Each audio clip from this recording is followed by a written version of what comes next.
এর আগে সম্প্রতি ধুলাউড়ি আমার একটা প্রোগ্রাম ছিল কয়েকদিন আগে, হয়তো অনেকে গিয়ে পান নাই, শোনেন।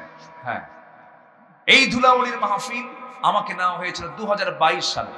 সেখানকার প্রিন্সিপাল আনোয়ার, নাকি আনোয়ার তো মনে হয় না, সরেয়াবাদ দিতে হবে।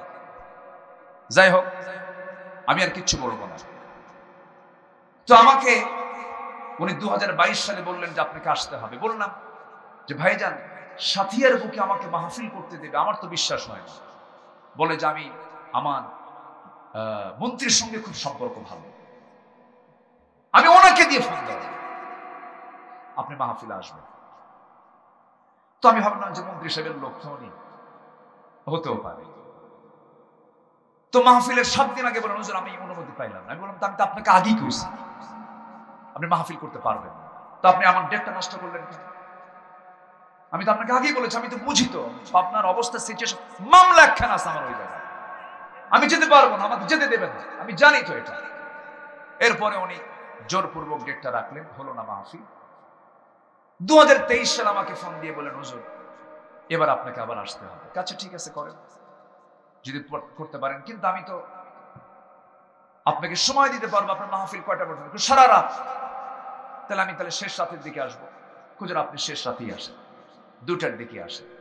সেদিন 2টার দিকে আমি মাহফিল এসেছি, আমার ওয়াজ করার মানসিকতা নিয়ে এসেছি।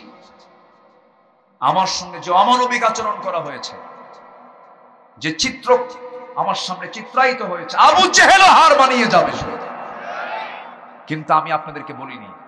সেই দিন আমি সবরের পরিচয় দিয়ে আমি তাকে সম্মান জানিয়ে সেখান থেকে আমি বিদায় নিয়ে চলে আসছি। কিন্তু রিওমার সরানো হয়েছে আমি নাকি সেই মাহফিল আসি নাই, অথচ সেই মাহফিলের দাওয়াত আমাকে শেষ রাতেই দেওয়া হয়েছে। আমি এসেছিলাম, আমাকে মঞ্চে না তুলে অপদস্থ করার চেষ্টা করা হয়েছে। যাই হোক, এই কথাটা আমার একটু ফাইন্ড আউট করতে আমি বাধ্য হলাম। আমার কানে কিছু কিছু কথা আসছে, এরপরেও তো মানুষের কিছু ভুল হতেই পারে, হতে পারে কিনা বলেন তো? তো ভুলের কি সমাধান? ইদফা বিল্লাতি হিয়া আহসান। যে কোনো জিনিস আপনি যদি ফেস করেন, সেটাকে আপনার ইহসানের মধ্য দিয়ে আপনাকে সেটাকে ফেস করতে হবে। এটা কার পরামর্শ বলেন তো? আল্লাহর পরামর্শ। যাই হোক, এই কথাটা আমাকে এখানে অনেকেই বলেছেন যে আপনি কেন আসলেন না সেই জায়গায়, আপনার মাহফিলের ডেট নেন, দাওয়াত নিয়ে আসেন না।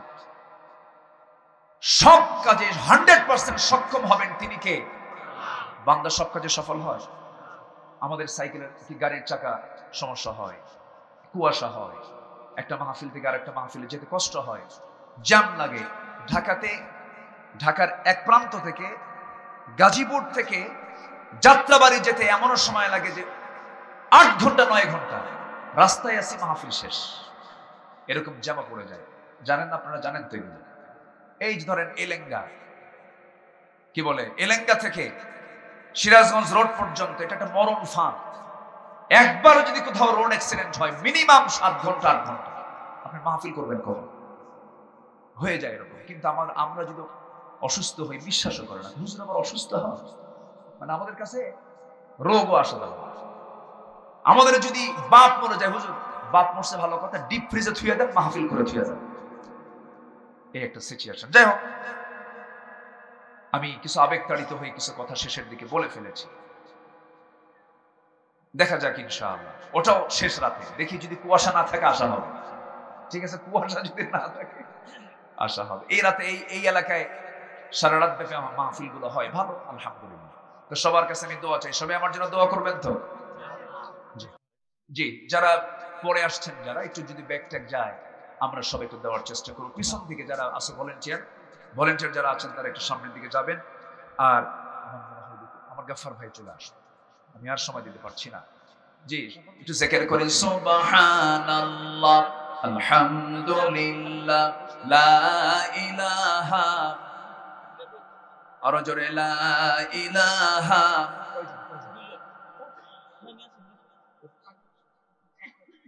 আরো জোরে, লা ইলাহা।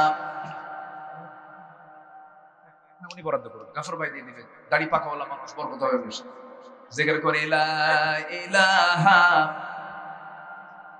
লা ইলাহা ইল্লাল্লাহু মুহাম্মাদুর রাসূলুল্লাহ। রাসূলুল্লাহ সাল্লাল্লাহু আলাইহি ওয়াসাল্লাম। একটু মেহেরবানি করে বসুন। আমি কিন্তু বলেছি আপনাদেরকে, আমার পরে যিনি কথা বলবেন আমার চেয়েও জ্ঞানী মানুষ, যোগ্যতা সম্পন্ন মানুষ। আমার তো ইলম কালাম তেমন কিছু নাই, অত্যন্ত চমকপ্রদ তিনি কথা বলবেন। এই আশাবাদ কামনা করে আমি আমার কথা এখানে শেষ করছি। আসসালামু আলাইকুম ওয়া রাহমাতুল্লাহি ওয়া বারাকাতুহু।